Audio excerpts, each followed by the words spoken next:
Amanatullah Khan, Aam Aadmi Party MLA from Delhi, who's welcomed developments from the Apex Court today. The next hearing in this matter, Nalini, is going to be on the 5th of May.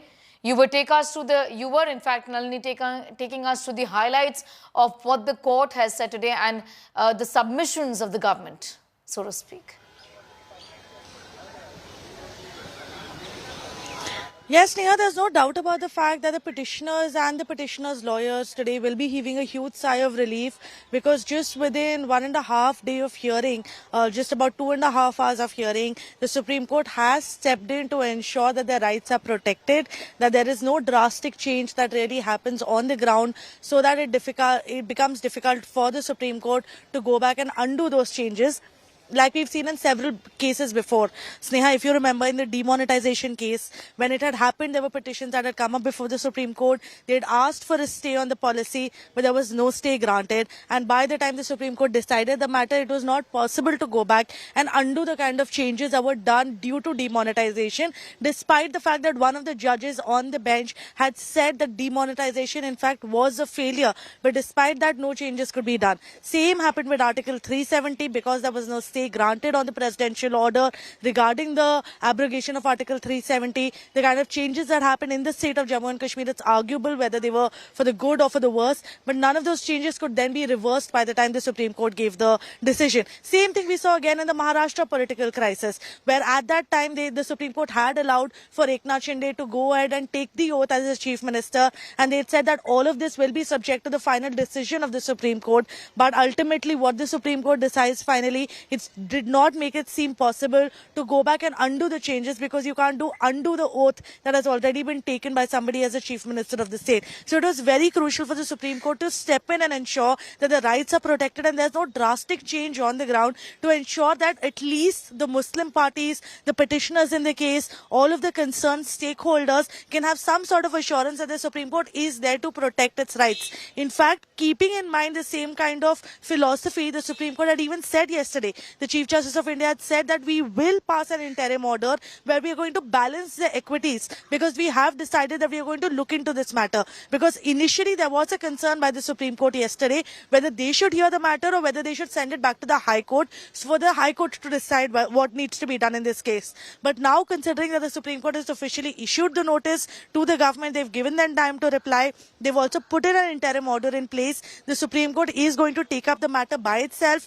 It's not going to go back to the High Court. The government has been made to assure, and let it be clear, Sneha, it's not that the government has willingly come forth and assured the Supreme Court regarding this, because only after very pointed questions were asked to the government yesterday, even today when the Solicitor General tried to ask for more time in the beginning, the Chief Justice of India made it clear that they had certain concerns. It will be an issue of they start denotifying these properties, which is why an interim order will be put in place. So the government has been made to assure to the Supreme Court that all of these changes will not be implemented, so that the Supreme Court can also be rest assured that there will be no major changes on the ground. More or less status quo will be maintained, at least with regard to the main objections that the petitioners had. Because of which yesterday the Chief Justice of India had told the petitioners that tell us in bullet points what are your most major concerns. Where they had said that number one, it's Waqf by user, that's completely being taken away. Considering that 4 lakh of the current 8 lakh properties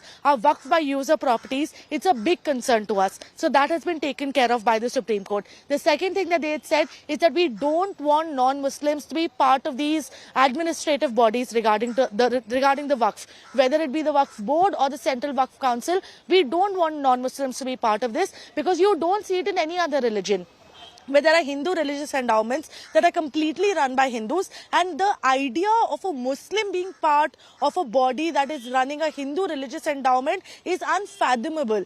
That was the argument that was made before the Supreme Court yesterday, and the Supreme Court agreed to the fact that yes, this is a major concern because this is not seen elsewhere. But at the same time, the Supreme Court also said that it's not like there are no statutory regulations on other religious endowments. They too have statutory regulations, and it's not that everything in the law is bad, which is why the Supreme Court's not gone ahead and stayed the law in its entirety, because like Anisha was also earlier pointing out, it is extremely rare for the Supreme Court to stay an entire law that has been enacted in the Parliament. In fact, one of the most recent cases and the only recent case right now I can think of where the Supreme Court had issued a stay were the farm laws, where the Supreme Court had categorically said that do not go ahead with enforcing these laws, at least on the ground during the time that the farmer protests were going on. So there are time and again when the Supreme Court does step in to protect the rights of certain communities. It was done in the case of farmers. It's again been done in the case of the Waqf law being implemented. And even though it's done through an assurance given by the central government, but let there be no doubt that if it wasn't for the Supreme Court, the government would not have agreed to hold their hands regarding these changes that are to be implemented, which means that the Supreme Court has come to the rescue of all the 100 Right, plus Nalini. petitioners that had knocked on the doors of the Supreme Court, raising their concerns, seeking some sort of justice about the violation of their rights. All right, we'll continue to get our viewers more details on that big story. Nalini, Anisha and also Shrishti Oja are reporters telling us about what has happened in court today vis-a-vis the controversial Waqf law. The matter is going to be heard once again on the 5th of May. We'll continue to get you more on that story.